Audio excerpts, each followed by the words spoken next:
SFI പറയുന്നത് കേട്ടിട്ട് ഭരിക്കാനാണ് ഇവിടെ ഇരിക്കുന്നത്. അവർക്ക് എന്താ കാര്യമുള്ളത് കേരളത്തിൽ? അവരാരാണ് ഇവിടുത്തെ? SFI എന്ന് പറഞ്ഞാൽ എന്താ വലിയ ആനയാണെന്നാണ് നിങ്ങൾ കരുതിയത്? അവർ പറയുന്നത് കേട്ടിട്ടാണ് സർക്കാർ ഭരിക്കുന്നത്. BJP ആയിട്ട് അതിനെന്താണ് ബന്ധം? IAS ഉദ്യോഗസ്ഥന്മാരെയും IPS ഉദ്യോഗസ്ഥന്മാരും അവർ കേന്ദ്ര കേഡറിലുള്ള സർവീസിലുള്ളവരാണെന്ന് വിചാരിച്ചിട്ട് BJP ആയിട്ട് എന്താണ് ബന്ധം? BJP ആയിട്ട് ഒരു ബന്ധവുമില്ല. എന്തിനായിരുന്നു പിണറായി വിജയൻ അത്തരം ഉദ്യോഗസ്ഥന്മാരെ പുറത്താക്കിയതെന്ന് പരിശോധിക്കുമ്പോൾ എല്ലാവർക്കും അറിയുന്ന കാര്യമാണ്. ഞങ്ങൾക്ക് അതിൽ നിലപാട് പറയേണ്ട ആവശ്യമില്ല. ഡീൽ യഥാർത്ഥത്തിൽ LDF-ഉം UDF-ഉം തമ്മിലാണ്.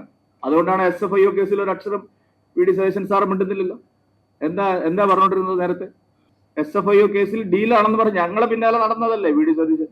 എത്ര പത്രസമ്മേളനം ഈ തിരുവനന്തപുരത്ത് അന്നത്തെ പ്രതിപക്ഷ നേതാവ് VD സതീശൻ നടത്തില്ല. എന്തായി SFIO, എന്തായി കരിമണൽ എന്ന് ചോദിച്ചു നടന്ന VD സതീശൻ ഈ കരിമണൽ കേസിന്റെ അന്വേഷണം ശരിയായ നിലയിൽ പോകുന്നു പറഞ്ഞപ്പോ പൂർണ്ണമായിട്ട് മൗനവ്രതത്തിലാണ്. അതല്ലേ ഇപ്പൊ നടക്കുന്നത്. ഈ മനുഷ്യൻ പ്രതിപക്ഷ നേതാവ് ആയത് തന്നെ VD മുഖ്യമന്ത്രിയാകുമെന്ന് ഉറപ്പായതിനു ശേഷമാണ്. ആ ഡീലിനെ പറ്റി ഒന്നും ഇങ്ങോട്ട് പറയണ്ട. ഡീലിനെ പറ്റിയൊക്കെ പറയുമ്പോൾ ഒരുപാട് കാര്യങ്ങൾ അങ്ങോട്ട് പറയാനുണ്ടാവും.